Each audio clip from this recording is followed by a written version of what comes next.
So sit cross-legged or in Virasana like I am. That looks good, Carlos. I like you up high like that. That's good.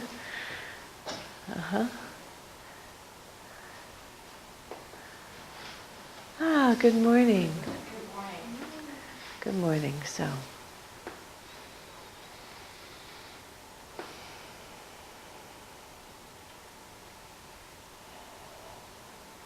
sit evenly on your sits bones. Lift your side body up. Roll your shoulders back and down. Close your eyes. Align the crown of your head with your pelvic floor.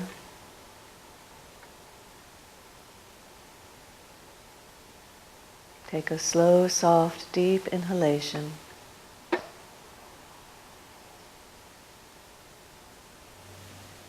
And slowly bend your elbows, bring your palms to the center of your chest. Keep the inner arms soft, shoulders down, sides of the neck long. Join me to chant Om, and these will be more quiet, not real robust Oms, but early morning Oms. Inhale.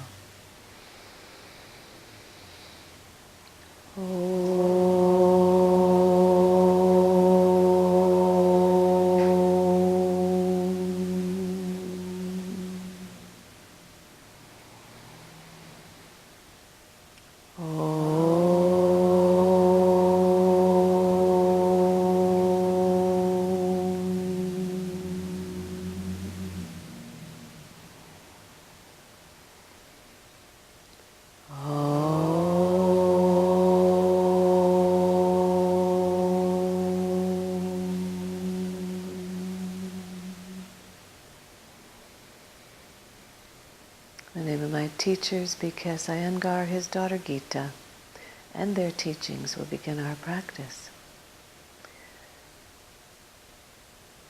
May our practice be fruitful. May we continue to grow together. As you exhale, bow your head.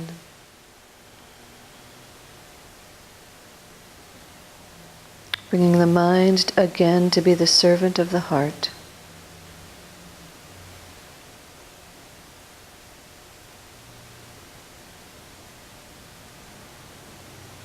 And then slowly lower your hands, open your eyes and raise your head up. Good morning. So the first thing we need to do with the beginning pranayama practice is learn how to fold blankets. And everyone has different blankets. If you have a wool blanket, it's different from the particular Mexican blankets there are here at the studio. If you have a tight weave, larger Mexican blanket like my blue one back here, it's a very large, tight woven, very even woven blanket. These are a little bit more unevenly woven and they're a little looser, okay? So depending on the blanket you have to fold a little differently, okay? The concept is that the pelvis is on one level, the kidneys and the rib cage are on the next level, and the head is on the next level. So you have 3 levels for the pranayama. If the head falls back, it's not on the same level or slightly higher than the chest, it won't work. It creates tension in the kidneys, pain in the lower back, because the diaphragm will contract instead of release. So the idea is that it was not originally taught in the lying position. This is something that B.K.S. Iyengar brought forward. And he's got a fabulous book called Light on Pranayama. And I would guide you to that book because he has all the stages of building your practice. You start with very gradual stages. So you might do lying pranayama for the first 6 months to a year, assuming that you're practicing 3-4 times a week. If you're practicing every day, it'd still take you 6 months to a year. Before you're really ready to hold the erect posture required for pranayama. So most of us, even here today, sitting in the way we just chanted Om, your postures were not erect. So some of you, the breastbone is still way too low. to have any kind of opening in the rib cage. This part of the chest has to dome and become open in order for this part of the rib cage to be light and expand and take a full breath. From a yogic perspective, right? Because this is the journey inward. So in yoga, it's not about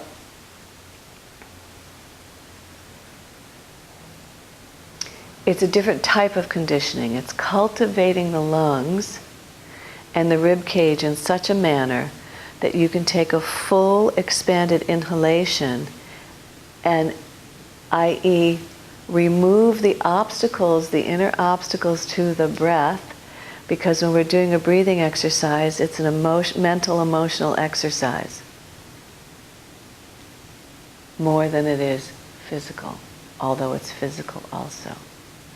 Because you're going to be right in touch with your energetic body, your emotional body. You're going to be in touch with your mental body. And if you're distracted or the mind is torn, the prana won't flow smoothly. The breath won't flow smoothly. So it's that concept of going in and clearing away the obstacles. The physiological thing that happens is you will hit a place where your endorphins release. So you get a real sense of inner spaciousness. Once you get that inner spaciousness, the endorphins release. So you come out with a real sense of peacefulness, right? A real sense of deep contentment within yourself. So that's the present of pranayama. That's the real present of pranayama. And it is a practice. And it is a physical practice. And it is an emotional practice. When I was very much younger, right? It's because I'm very much older now. When I was very much younger, I know that I was a very emotional type. I'm still an emotional type, but menopause has helped greatly to stabilize my emotions, and I'm very grateful. Okay, so I was very emotional all the time. That was my wire. I had a live wire, and it was an emotional wire. Okay, so when I would get down in pranayama, I used to have to trick my mind and trick my emotions, and I would say this to myself: if it weren't for the divine being, I would not even have this next breath. And I would have to trick myself to let go and completely surrender to the fact that there's a higher power guiding me somehow, even though I didn't know how. I know more how now than I did then. But then I didn't even know how. So I just had to trick myself and say, this next breath would not even be there without God's grace. I would not even have it without God's grace. And then I would let go and relax and bring the prana in. Otherwise, I wasn't even receiving prana. So it may be an extreme example, but that's just to show you how important some control of the senses and the mind is necessary in the pranayama practice. It's very necessary. Otherwise, you get in your own way. So a lot of people dislike pranayama. I don't like it at all. It's like, too anxious, don't want to do it. Because it's going into that deep, deep stillness that's the doorway to the meditation, right? And they don't want to go there yet. That's okay. Because in the books, in the sutra says you have to have an asana practice, a well-cultivated asana practice for several years before doing pranayama. So what we're going to do today is we're going to practice the setup, and we're going to practice relaxing the 5 senses, an even breath. If it's a count of 5 inhale, it's a count of 5 exhale. If the next breath is a count of 6 inhale, it's a count of 6 exhale. So we're going to practice regulating the inhalation and the exhalation. That's the beginning. And because I am here, and you do have to have a sense of where to go with this practice and whether it appeals to you or not, I have to teach you more than that, whether you're totally ready for it or not. We're going to go a little step further, okay? So then we'll do Ujjayi, inhalation and exhalation, which is that raspy sound you make where you slightly close the glottis at the back of the throat. So if you were to do it now, the traditional sound is hum, H-U-M-M, on the inhalation, and sa, S-A-A-A-A, on the exhalation, right? So if you were to do it now, you would go, just take a couple deep breaths, and your chin will be dropped a little bit because you remember your head's going to be higher than your chest. Your chest is lifted, but the chin is dropped.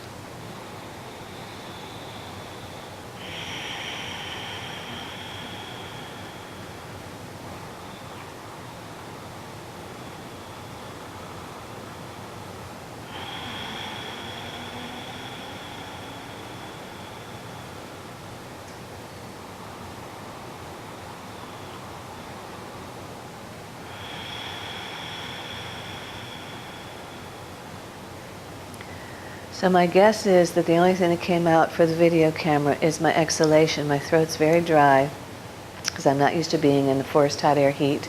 So my throat's very, very dry. And I can't get much of it on the inhalation, but I'm getting some on the exhalation. So we'll go with that. And before we actually start our practice, I'm going to have you all drink a glass of water. So everyone take one of your small blankets and open it up like this.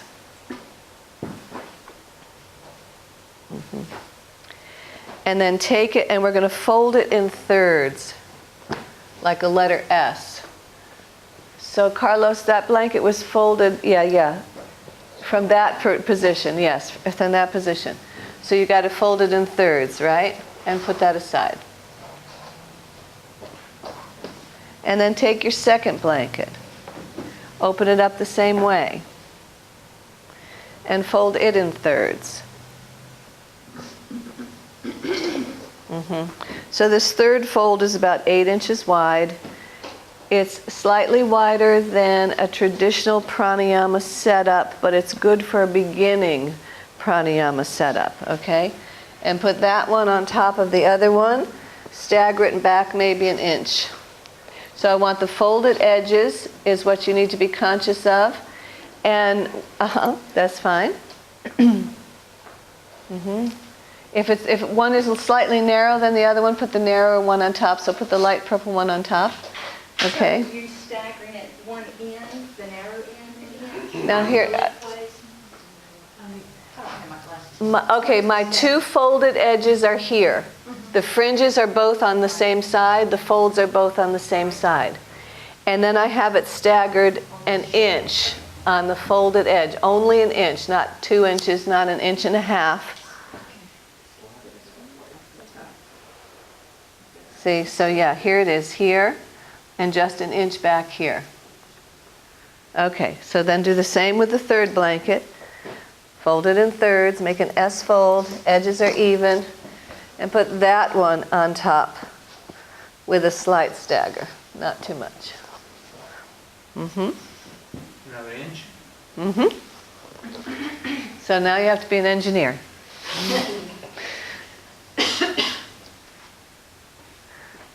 Okay. Then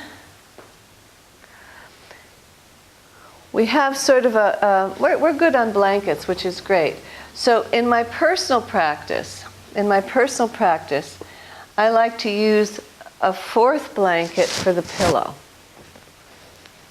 Okay, a fourth blanket for the pillow. And we can take that differently. So you leave it folded this way.